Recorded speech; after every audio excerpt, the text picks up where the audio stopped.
Nakakaloka yung mga revelasyon sa naganap na pinalipresko ng Pirasong Paraiso na magtatapos na nga next week sa TV5 at ABS-CBN.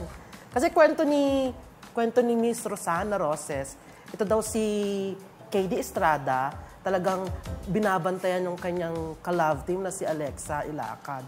Hanggang pag nagsi-CR daw ito ay binabantayan. Sinasamahan? Oo, sinasamahan. Ganun ka... Gentleman. Gentleman at ganun ka-alaga ni KD kay Alexa.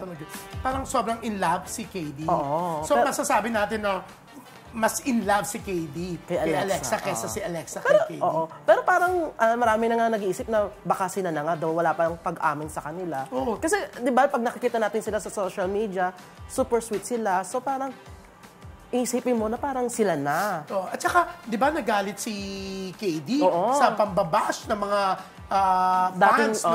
fans ng dating love team niya, di ba? Si Angie Salvacion ba yun? Yung dating kalab team? Yun yung sinasagot ng mga netizen dun sa post ni KD. Kasi nga, di ba, na-link si KD kay Angie dahil liligawan niya ito noon bago at during Pinoy Big Brother. Kaya, di ba, yun yung pagpasok pa lang niya, yun yung naging issue, yung pangliligaw niya kay Angie.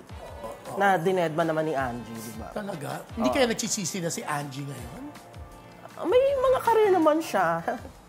Parang ayaw din ni girl na magkaroon ng parang ka-love team eh. Mas okay sa kanya yung solo. Talaga. Pero alam mo, feeling ko yan si Angie pag-uusapan ulit next week. Alam mo kung bakit? Kasi ipapalabas na sa TV yung teleserye version ng linglang nila Paolo Abilino at saka ni Kim Chiu o yung Show Pao, di ba? O siyempre nabash-bash kasi si Angie dun sa linglang, di ba? Dahil sa acting niya. Oo. So, feeling ko, masiship ulit doon yung issue, di ba? At saka balita ko, mas dumami yung eksena nila Angie at Kade. Sino nga yung isa pang binaba? Kais. Kais ba siya? Kais yung isang guy. Kais ano? Kais. Kais Matias ba yun? Hindi. Reyes Matias yun. Reyes. Oo, magkatunog. Anak ni Herbert naman yun.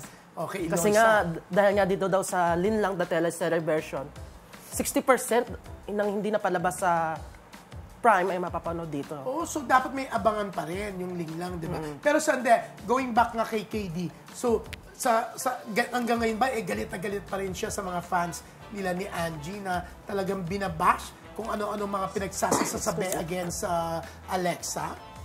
Yes, pero nagbigay na siya ng warning eh. Anong warning? Na wag na i-bash si Alexa.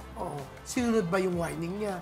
Siyempre, may ibang hindi pa rin. Pero at least, makita mo yung parang... Nabawasan na. Pag-depend. Pag-protect kay Alexa na itigil nyo na.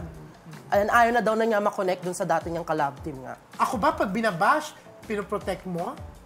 Hindi ko pa naman nababasa. Hindi na malabas sa feed ko, Talaga. Walang mga bashing sa akin. Ako, natatakot yata sila. Baka daganan ko sila.